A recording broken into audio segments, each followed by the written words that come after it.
Welcome, of course, back to the channel. Today we're going to dive into what makes a great protagonist, from fearless heroes to the moral gray anti-heroes that we always love and know, those Itachis that's out there inside the world. We're breaking down the traits of what makes them, from the root cause, of course, for us loving them, crying with them, and even sometimes questioning just what they be doing, such as Eren.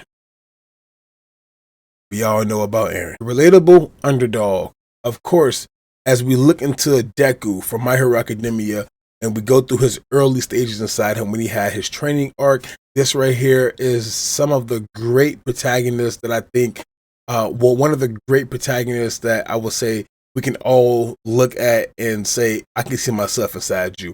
So we all know Deku being a quirkless kid, having to eat All Might's hair in order for him to go through some stuff.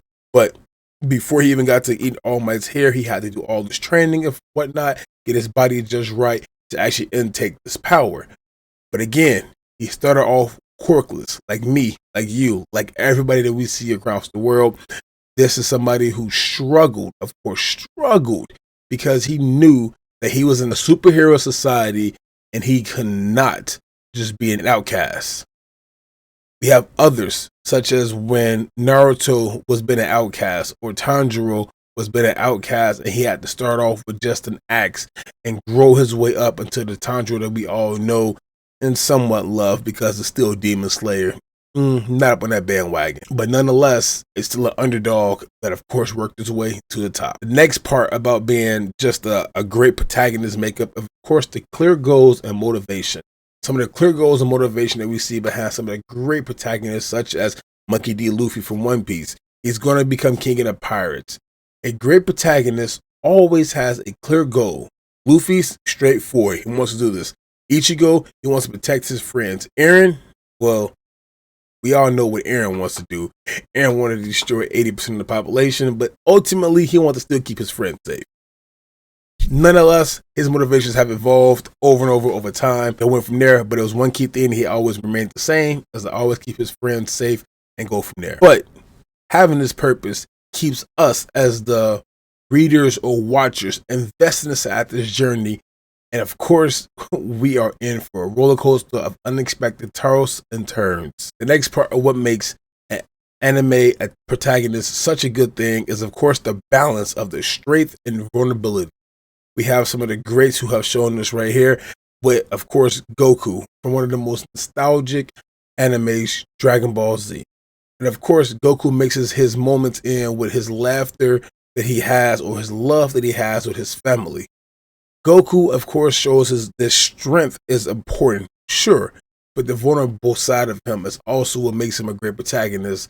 As you look at the Dragon Ball saga, we see that he's insanely powerful, but also has love for his family and his friends. Chi-Chi, Gohan, Vegeta even, Krillin, Master Roshi, the list goes on. The whole Z Fighter Nation, except for Mr. Popo.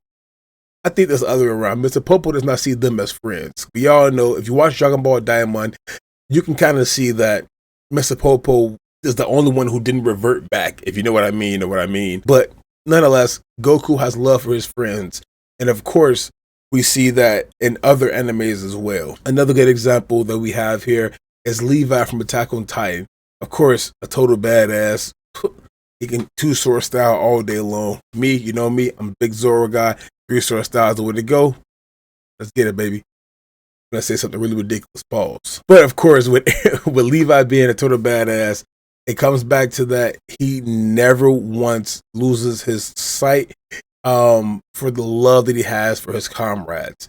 And that balance is what makes him and other protagonists inside the show just as important to as the next. Up next, we have their unique personalities and their charm, of course. Speaking of charm, ladies, I know you all love Gojo from JJK, but some men, you even enjoy it because of just the total riz that he has. Our boy Barry, he likes to cosplay as Gojo now, and of course he goes out there and he shuts it down every time. Shout out to you, Jay Bird. But to keep going on through with it, let's talk about personality. Personality, of course, is a great thing to have with these protagonists. The different quirks that play sets inside parts, and like it's like chess.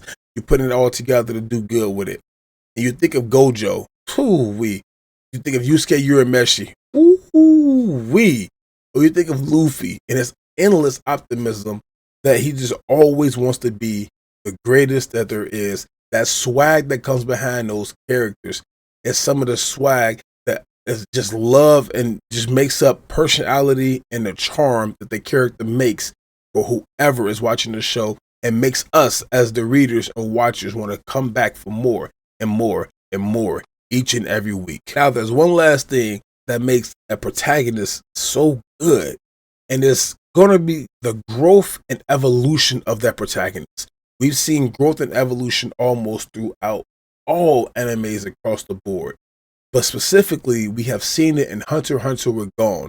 Gon, of course, is the person who takes his growth very seriously, from this playful kid aspect to this serious rational thinking, even the dark twist and turn that he has inside there, but it's all his growth for his maturity. Now, Gon is somebody who we all know started off with Killua. I want to have fun. I just want to travel. I want to do stuff. And of course, unlock this box that my dad left behind, because for some reason it ties to the hunter exam and I have to need my hunter's license to go dig deeper and more into it. But of course, we've loved to watch these, not just Gon, but love to watch all of these characters over time as they progress throughout the seasons and now throughout the shows. Just masterful perfection. So, of course, we all know that a great anime protagonist must do everything that we just talked about and have these traits, these feelings, these vulnerabilities, these growths, strengths, these ambitions, these unique charm about them, this total riz about these characters that make us as readers, watchers, lovers of the anime culture and community want to come back for more each and every time. And of course, I want to sit here and know just what are some of your favorite anime protagonists, of course. Did I miss any of them? Please drop some below down in the comments. I would love to know what you guys think are some of your favorite all-time anime protagonists, either from new gen, old gen, doesn't matter what it is. Just drop it down below. Let's have a conversation about it. Of course, don't forget to like this video, hit the subscribe button to the channel, and turn that notification bell on so you never miss out on a beat for the 1216 podcast. And with that being said, this is 12 signing off.